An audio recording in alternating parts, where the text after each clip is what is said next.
Thank you so much for coming. I am so excited that today was one of the days that I have been thinking about for the last 2 weeks. I've been thinking about it ever since I did my last uh, Conversations of the Heart with another author, but with this particular author, Mr. Gibbs, Mr. Bo Gibbs. I always called you Bo. Everybody always called you Bo. Yeah. It's Glendale Right. Bo Gibbs. Bo has always been your nickname, and I've always called you Bo. And I'm just so excited because when I read your book, I said, I have to talk to Bo. I have to talk to Bo. And the reason why I had to talk to you is because this is a conversation from the heart. This is what I call all of my, sometimes I do podcasts, sometimes I just do one-on-ones, where it's just interviewing processes or book reviews. But this one is truly a conversation from the heart because when I read this book, it touched my heart. It was a conversation from the heart. For those of you that do not know what I'm talking about, this book is God's message underneath the basket. And trust me when I tell you, you must get this book. This book is very profound. Let me start with this. Please pardon me because I was in a rush. I've been all day long busy. And I left my glasses. So hopefully I will be able to see what I'm reading, but I'm sure I will. I might read a little slower because I left my glasses. But let's just start from the beginning. First of all, when I go into your introductory section, it says, my story began with a simple love for the game. And I will tell you, I know you had love for the game. I remember you from many years ago when I first moved to North Carolina. My family moved here from Brooklyn, New York, and I hated North Carolina. I hated it. I did. But I remember meeting you many years ago at New Bern High School. And I used to see you out there doing your thing, and you was a dynamic player. Dynamic. Bo was the man. You was the man. So when you say my story began with a simple love for the game, I truly know I know that's true. As I grew, I learned that basketball was just the beginning.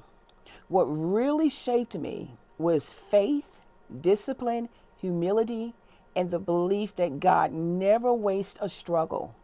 The court gave me confidence, but faith gave me purpose. Together, they built the person I became. Who is that person? Who is that person you have become? Well, when I think about that, I look at that from the time I was a little kid because I've always been trying to find and define myself as to who I was. And that was a hard thing for me to do. And as I was sharing with you a little later on, there's a lot of things that I found out later on in life that helped me understand my life today. So that statement was really one that I never really been able to truly answer. Okay. I used to speak to God and I used to talk to God all the time because I grew up in a difficult household. My childhood was difficult. My younger life was difficult. But I didn't really realize it because I'm a survivor. I like that. And because of, you learning survival techniques early on in your life, so I was always surviving. Surviving. And- Indeed you were. and Indeed you are a survivor because reading this book, it was so many things in there that so many people would not have been able to overcome. And for you to be able to overcome it, it lets me know that you truly had a relationship. You connected with God that kept you focused. No question. Even with your first chapter, you start off the fight for life. That right there is what got me close to this book immediately because the first chapter was called The Fight for Life. And With this, you stayed, and this was really touching to me. One day, my mother came into the room where I was playing and told me she was leaving for a while, but will be back soon. I just said, okay, and I kept playing with my toys. Shortly after, I heard the door closed. My youngest sister came into the room. You're going to walk down those stairs by yourself, she said. I froze. I had never gone up or down the stairs without someone holding my hand. Fear washed over me. Why was she telling me this? I was in the farthest corner of the room when she began to push me toward the door. I resisted with all my strength. Still in diapers, I cried and screamed, and she shoved me closer to the stairs. My oldest sister stood at the bottom, watching. I thought she was coming to help me, but she smiled and said, "Come on, you can do it." Then I felt two small hands press firmly against my back, and I tumbled. Each step struck my head harder than the last until everything went black. It would be days before I woke up. Now that is traumatic. That is traumatic. Yes. And the thing about that is, for a long time, I had suppressed that. It's only been maybe a few years since I've actually talked about it. It's one of the things I talked about in my therapy. But I suppressed that for a long time. And even when I was young, when I was a little kid after it happened, I didn't have the memory of it for about 2 or 3 years. It was 2 or 3 years before my memory came back. Because you suppressed it all those many years. And because of the trauma, of going down those steps. Yeah. Oh gosh. My memory, I had memory loss. Now I know these steps because this was when y'all was staying in the projects. Craven Terrace. Craven Terrace, and I know what Craven Terrace steps look like. I used to go to Craven Terrace because I knew people that lived there, and you have to go upstairs to go to the bathroom or whatever, and those are some steep steps. Yeah. So for a little child to be pushed down those stairs and then you completely like knocked out for days, comatose for days, and then you wake up, that had to be one traumatic event. How is your relationship now with your sisters, if you don't mind me asking? My oldest sister, she passed away a couple years ago. Is that the one that pushed you down the stairs? Oh no, that was the one that was at the bottom saying you can do it. Okay, so she passed away. Yeah, I'm estranged from my sister who actually pushed me. Okay. It's a whole lot of family stuff that is taking place, and like I said today, I have a much clearer perspective of it today through therapy. God, it's given me a better perspective, and also align me with my purpose. Because I've really gotten off track from that for a long time. Well, I'm glad that you're back on track. Yeah. And you know, it's sad that it's an estranged relationships, but I think a lot of families go through that. You know, you have some you connect well with, and then you have some that you still kind of not there with. I mean, I pray that, you know, it would be some healing and deliverance in it, but if not, you just continue to walk in your purpose. Exactly. You know, because your peace is what's, it matters most. That's right. Okay. That's right. Now, that was a traumatic event, but then not long after that, you had another traumatic event. You was a little older, but you was still young. So across the street from Grandma's house stood Cedar Street Recreational Center, and I know that quite well. Yeah. Everybody used to hang over there, right? All right. Sometimes I walk over to watch the older guys play basketball. They played full court, and when the play went on to the other end, I'll run out for a quick shot before they came back down. Yeah. One day, a man who was shooting during a break told me, "Give me the ball. Don't shoot it." I looked at him, hesitated, and took the shot anyway. Before I knew it, he slapped me hard across the head. Tears filled my eyes, and I cried all the way back to Grandma's house. When I walked in, she heard me and came straight downstairs. Without asking many questions, she put her shoes and said, "Point him out." We walked back to the gym. When I showed her who it was, and it turned out to be someone she knew, she said firmly, "You better not ever put your hands on him again." The man mumbled something and walked away, but I never forget how she stood up for me that day. Yeah. That moment changed something inside of me. Yeah. And what did it change? What was that? My grandmother was my protector. She's and she just wasn't my protector. She was the one who really shaped love for me. Okay. You know, she was a big woman, and they didn't want me to sleep in the bed with her because they was afraid she would roll over on me. Yeah, those kind of things. Big yeah. Mama house. Yeah. She taught me how to cook, you know, and do little things. They used to have the bus system that runs through New Bern, and we used to be on the bus. We would go downtown. You know, later on we had moved to Cobb Street, and we'd even catch the bus over there. So she taught me a whole lot.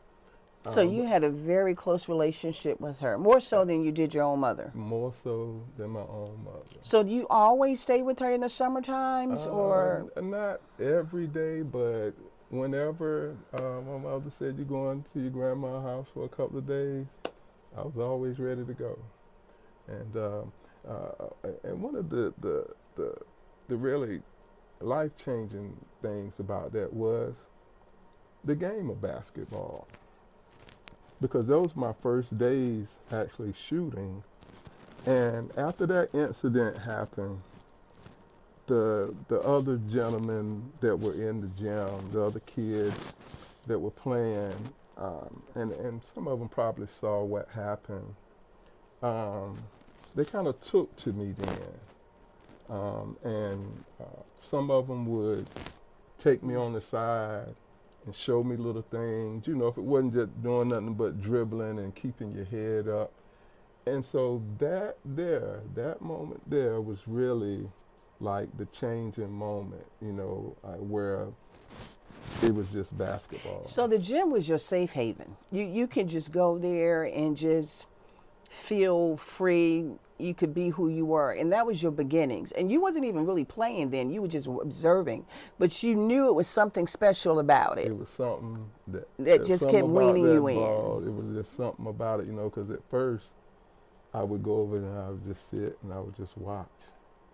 And then we moved over to Cobb Street, and it was a young man named Tony Richardson. That was the next one. That really drew me in, because you moved out of the projects, and then you befriended someone by the name of Tony Richardson. And you would go to his house a lot, knock on his door, wait patiently for somebody to open the door. And what I liked about this is that you didn't really feel that you was getting that love and that connection at home. But when you went to Tony's house, you felt that. It was different. They will open the door, according to you. They will open the door. The mother would look down and smile and say, "Come on in, baby. Come on in." You know, and if Tony wasn't home, she'll still let you stay there. Yeah. And you know, you've said here in this book, their home felt peaceful. I saw love in action there. Parents who talked things out. You didn't get that at home, but there you saw them talking things out. You saw that kids, they shared their opinions. In your home, you didn't feel like you had an opinion, but there you can see that they shared opinions. Yeah, they had a large family. I think it's about 8. Is this the 7, 8. doctors? Was these the people that was a doctor? One of them was a doctor? No, that was it was 2 of them that lived in the neighborhood. It was Dr. Lipman Okay. and Dr. Barnwell. Okay. Okay. It was 2 Okay. of them. But they had, the Richardsons had a very large family, and if I was there, they would always prepare a plate for me. They would always invite me to eat. When you were in there, you know, I never heard their mother scream or holler, raise a voice.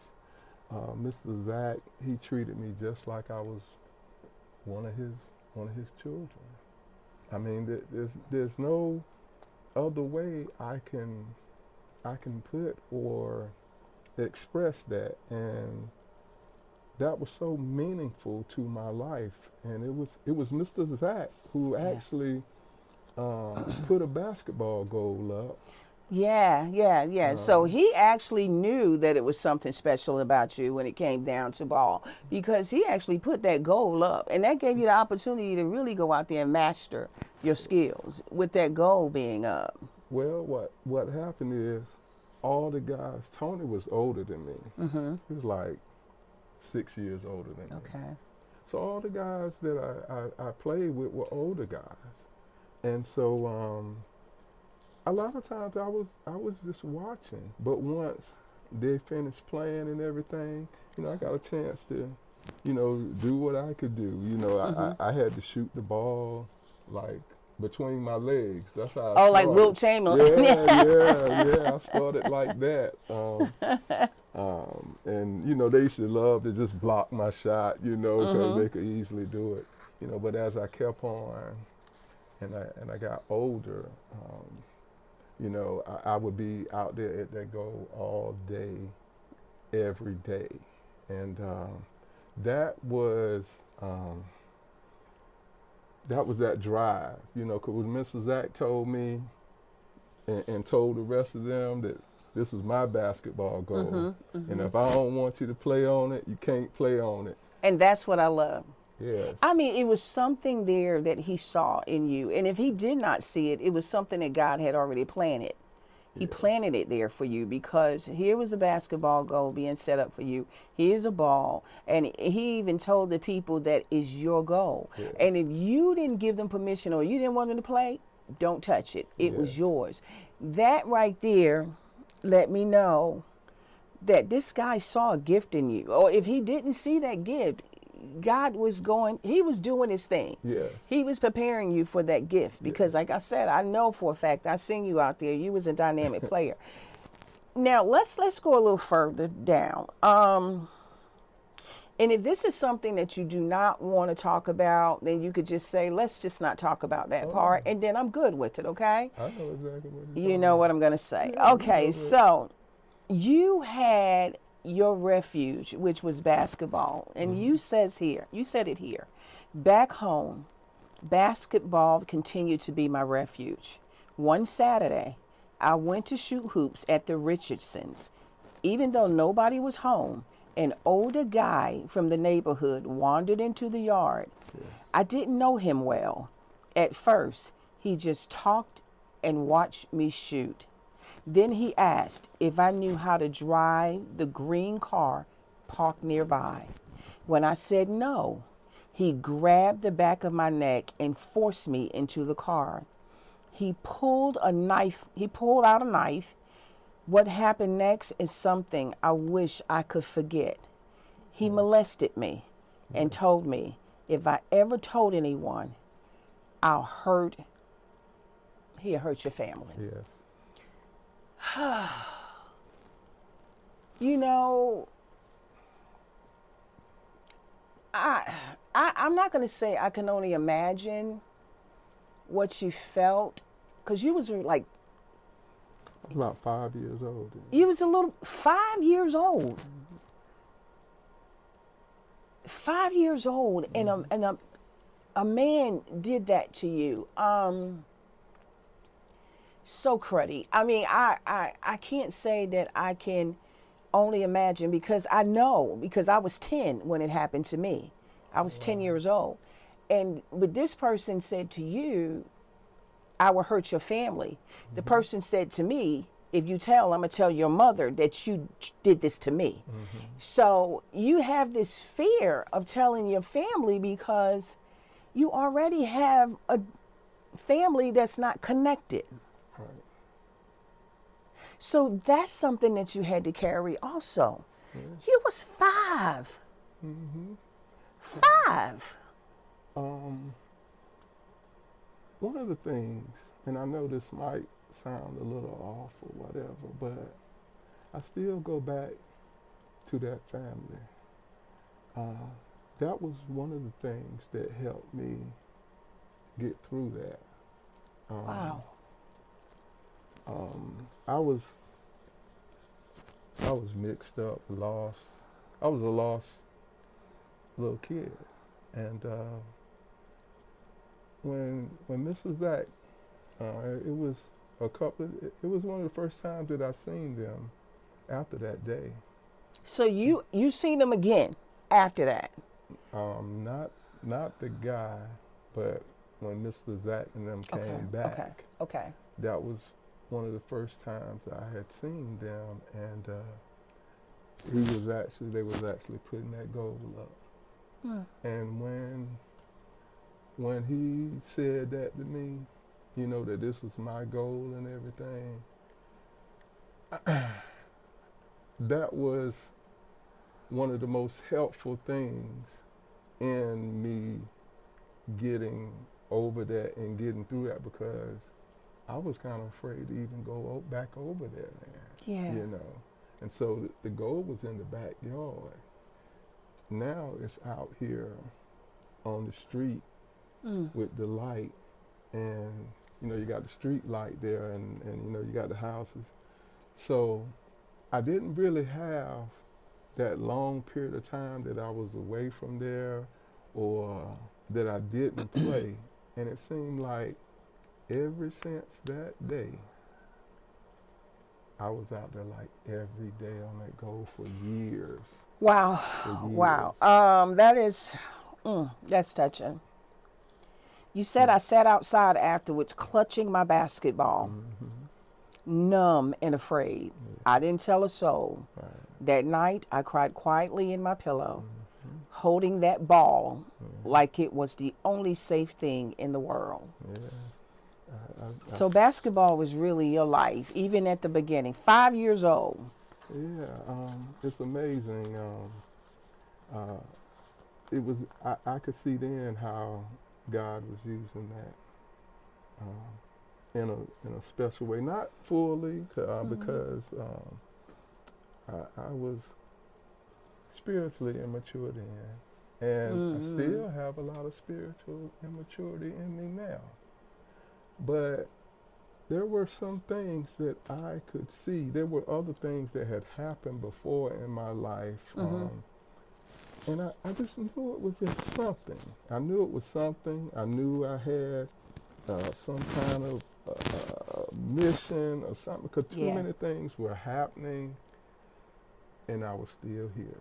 Yeah, I mean, choking on candy and about to lose your breath, and nobody even knew it. And then here, God upchucked that candy. Yeah. About to drown in a pool. I mean, you just had so many different things going on at such a young age. Now, let's go now you're in your teenage years. Okay.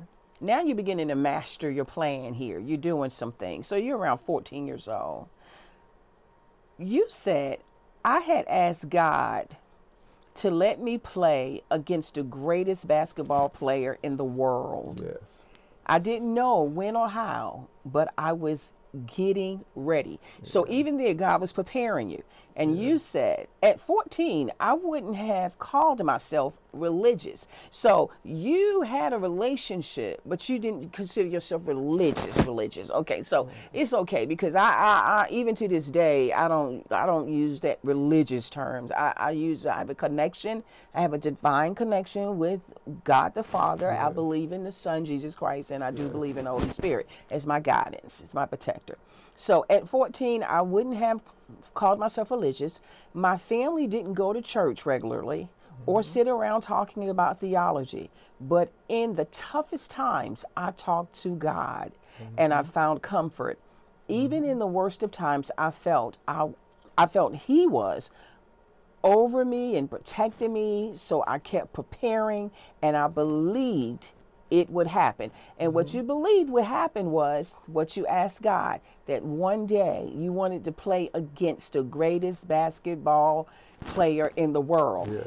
And you end up doing just that. You end up playing against who? Look up in that camera and tell them who you end up playing against. Michael Jordan. Michael Jordan. Michael Jordan. And I love when I was reading the things about you and Michael Jordan playing ball, and sometimes you will whip his behind out there. Michael Jordan is great. But when you was growing up and he was growing up, you was crafting your skill, he was crafting his skill, and it was sometimes you would smoke him out there, but then also he would smoke you. So tell us about those times. Oh, wow. Early on, I mean, when did you first meet Michael Jordan? When did the very first time you met Michael Jordan? 10th grade. 10th grade, okay. We had just lost our first game of the year. Now I had some really good teammates too. Now, name them, call them out. Garrett Miller, Michael James, Jawan Suggs, Joe Hope, Pete Hardy. Steve Jones, rest in peace, Steve Jones and Jawan Suggs. I had some really Jeffrey Clyde Maddox, Michael Weaver. Oh, Mike Weaver, yeah. Kimber Cradle. Cradles, yeah. Got to give it up to the Cradles. Yeah, I had some really good teammates, and three of us could have easily been on the varsity team. At that time, yeah. But we were so satisfied, all of us just playing together for the love, the love of the game. That we told the coach we want to stay right here on JV. Oh yeah, because a lot of things were uncertain on varsity. Right. And the thing we wanted most was to play. So, well, y'all had to shine. Y'all was shining out there. I remember y'all was shining. Yeah. We only lost one game all year, and we had just lost that game. So that game that you lost, was that the game against Jordan? It was in Goldsboro. Okay. And so the next game was against Laney, and so the coach came in there and told us. He said, "Look, you just lost your last game. If you don't get it out your system and be ready to play this next game, you're gonna lose again. You're going to play against this guy named Mike Jordan. Nobody called him Michael back then. Yeah, it was just Mike. Mike Jordan. Okay. And he had just scored like 40 points, over 40 points against East Carteret. Okay. And he told us, if y'all don't be ready, he gonna get you. And so we was mad. I mean, so he was already the star of his team. He was the star. Well, Michael was on the JV because, as they say, he got cut from the varsity. I remember hearing that story. He got cut. Yeah, okay. But because he wasn't on the varsity, that is what aligned me with him. because I wouldn't have never Got played you. with him Got as much you. as I did. Got you. I call that divine too. I call that divine Oh, too, because I remember him being interviewed and he talked about him being cut from the varsity, and yeah, it ripped his soul, yeah, and he had to play the JV, yeah. and that's how you ended up playing him. You was good enough to play varsity, but you wanted to stay JV. Right. He felt he was good enough to play varsity, but they said he wasn't ready and he Exactly. needed to stay JV. So Exactly. that's how y'all intercepted. Yeah. Got it. Exactly. And so we were. I mean, we were out of our minds. We were fired up to play, just to play the game and to meet that challenge. And I want to say we held them to 6 points, and we beat them by 30 points or more. I can remember the second half. Coach took me out the game with about 2 minutes in the second half. I ain't never play again. Yeah. Because at that time, I'm telling you, New Bern High was on point. That was it. You know, that was it. Y'all was smoking back then. Y'all had an outstanding team. But the thing was, you know, like the junior varsity was solid. It was like the varsity was in disarray. So we were always winning. Like I said, we only lost one game. And so we were all together and connected, you know, and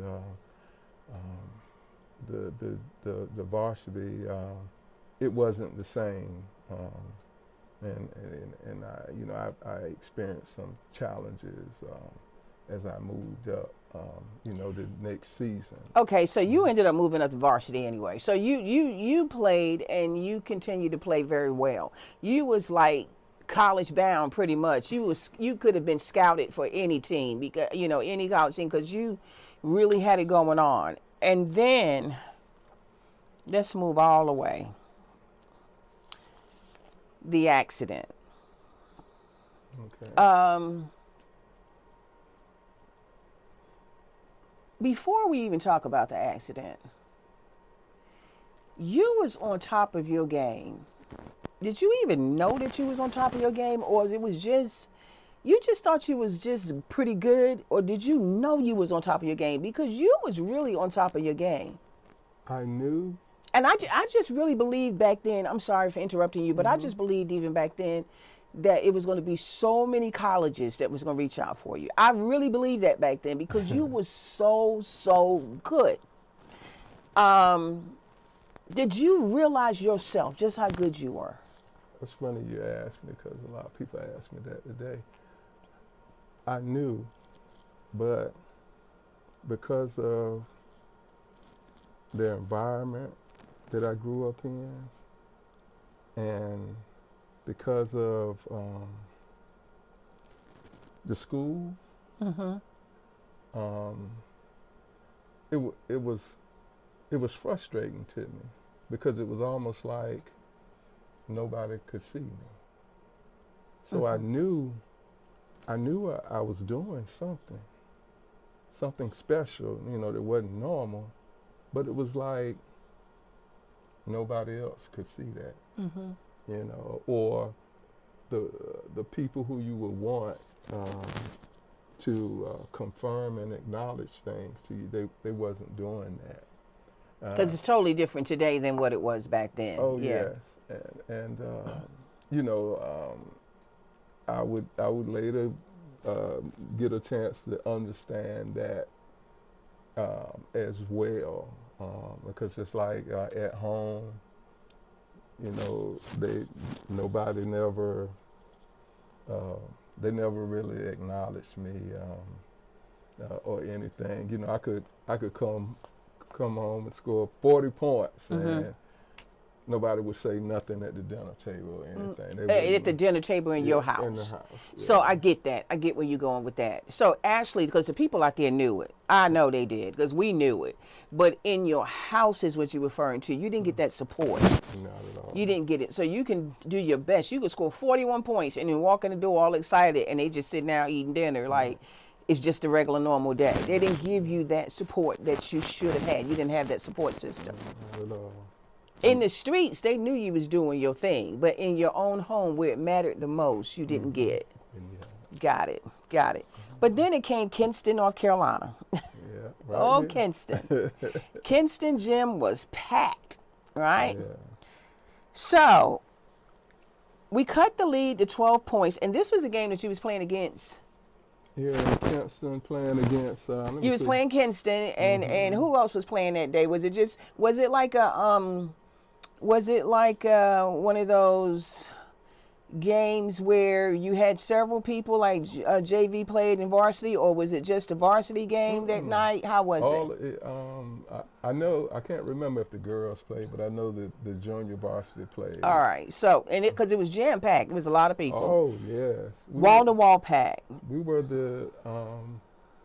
ranked number 8 in the state. So you was a rivalry. Yeah, we were ranked number 8 in the state in the Associated Press, and Kinston, we were tied for number 8 in the state. Okay. So the gym was packed. All right, we cut the lead 12 points and called timeout. They scored, and Big E grabbed the ball to make his usual quick outlet. This time, the pass sailed over me. I sprinted after it, saved it, and as I tried to stop, my foot got caught into the rubber mat. I lost balance and went head first into the wall, hard. There was no padding there. I slid down the wall and felt something wet on the side of my head. I put my hand there, blood. As I lay there, I felt myself leaving. I was moving through what felt like a quiet tunnel. And then I was at an opening with a bright, bright light. I couldn't make out the figure in it.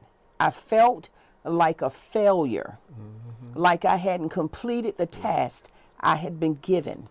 Then a voice said, "You have," this is the part, this is it here. That voice said, "You can have fame and fortune and die a tragic death, or you can have life." I cried and said, "Life. I want life." Then I saw, like a big screen, Michael Jordan playing, winning, celebrating at UNC, hugging Coach Smith, even wearing colors that looked like mine. And the voice said, "Michael is going to be the greatest basketball player of all time. But in the end, you will get what you deserve." Then I was back in the tunnel.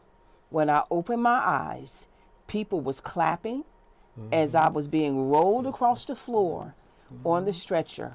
I moved my hand to let them know I was alive. Whew. Okay. So what they call that today is what? Near-death experience. Near-death experience.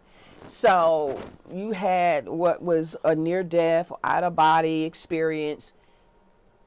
And even in this magnitude of beauty, that could have been beauty, the magnitude of possibly meeting your maker, meeting God, even then you felt like a failure. You felt like you let the people down. You felt like a failure.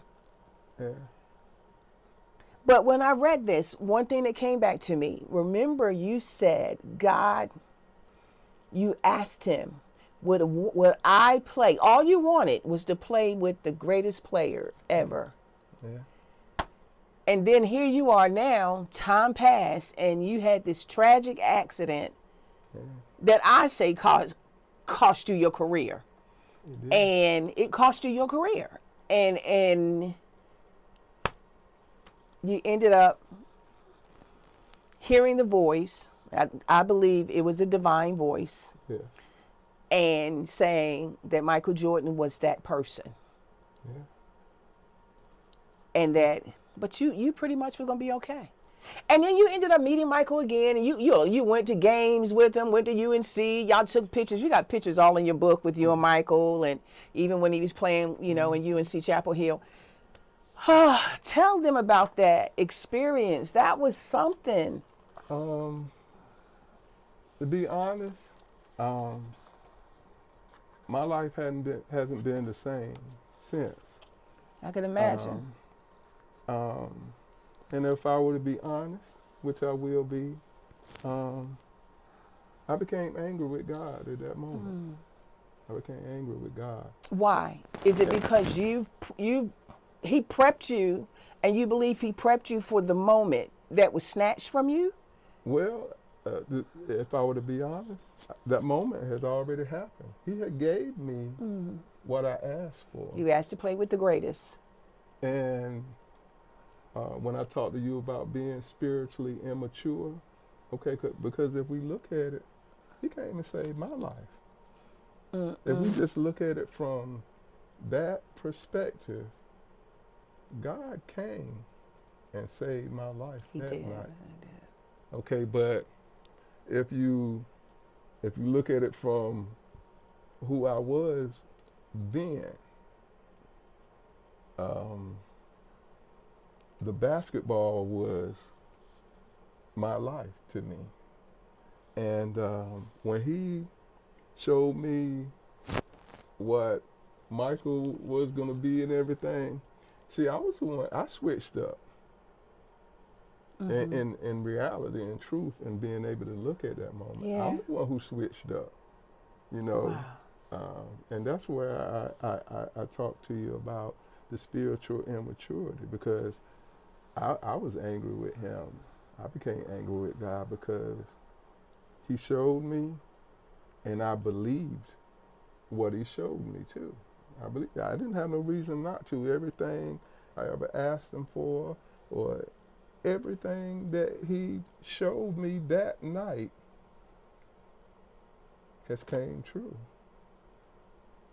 I'm here waiting for you'll get what you deserve. Yeah.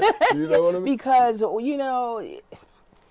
you went through so much after that accident. I mean, it was beyond concussion, beyond that. I mean, it was really you battled for a long time with that. I mean, you cracked your skull. It was horrible.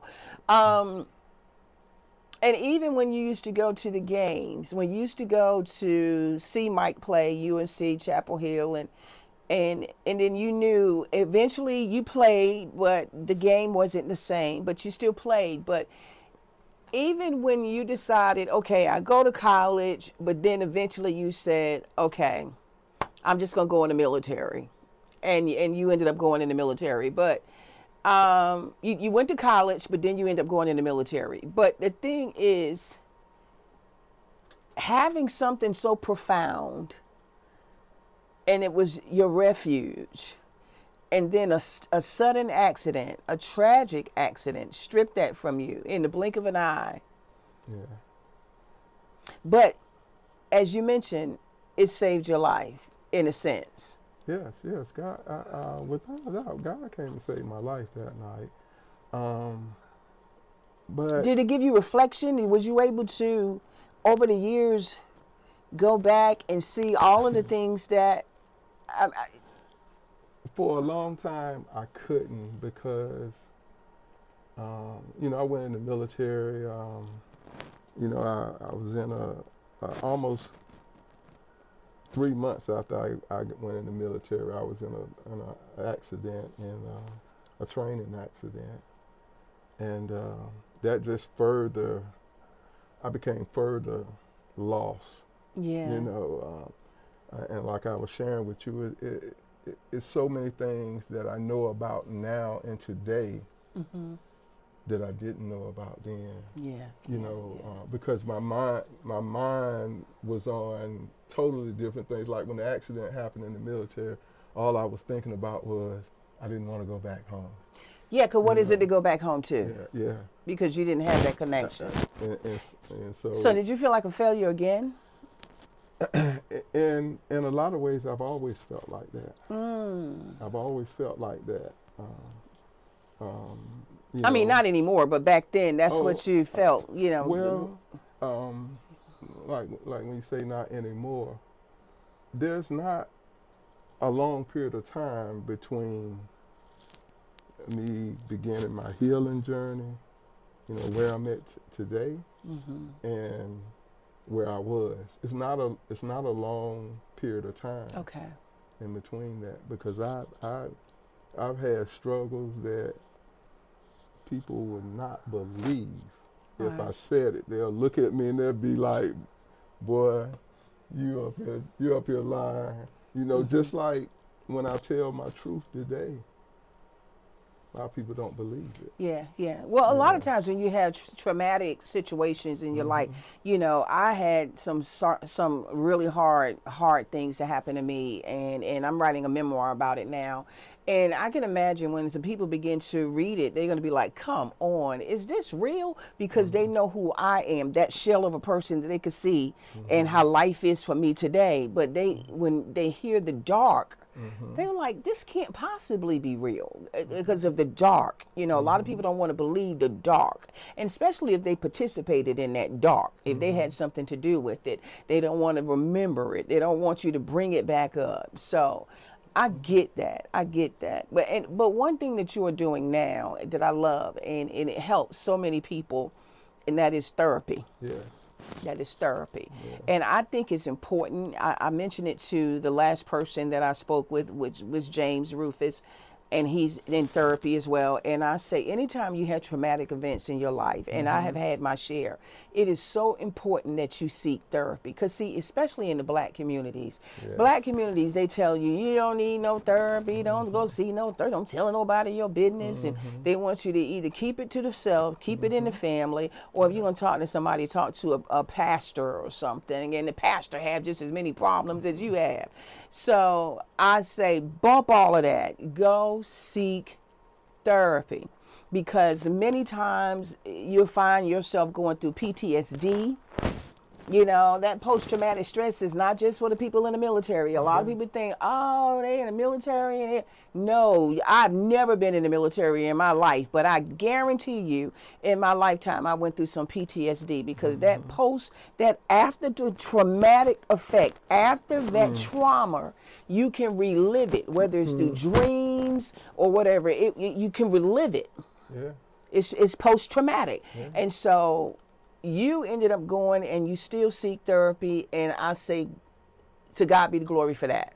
Yes, and that's one of the things I feel like is my purpose, to share my story with people. And I've already done spoke to some people, and some people done told me, you know, man, I read your story, man, I went to therapy and everything.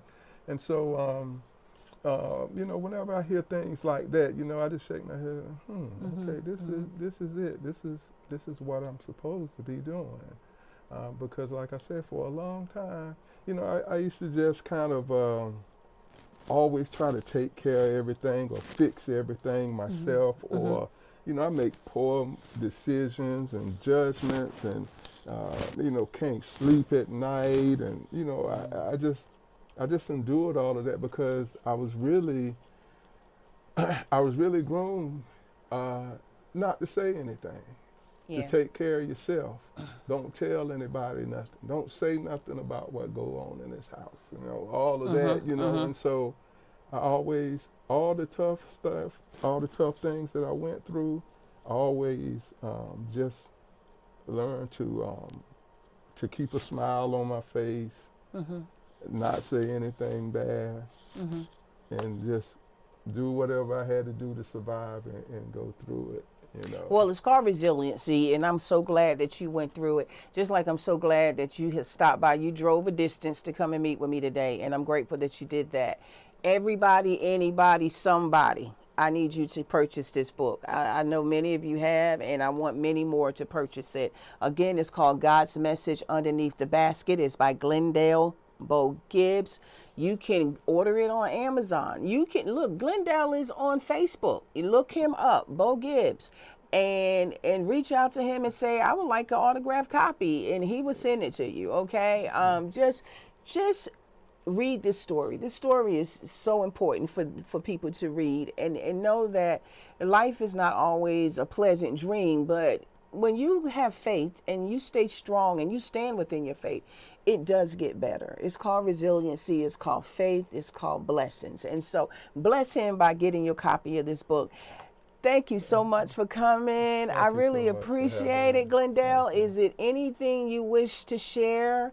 One last word or two? I just want to, in closing, I would just like to thank everybody who helped me on this this journey. I'd like to give a shout out to Veronica Bradford for designing that beautiful book cover there.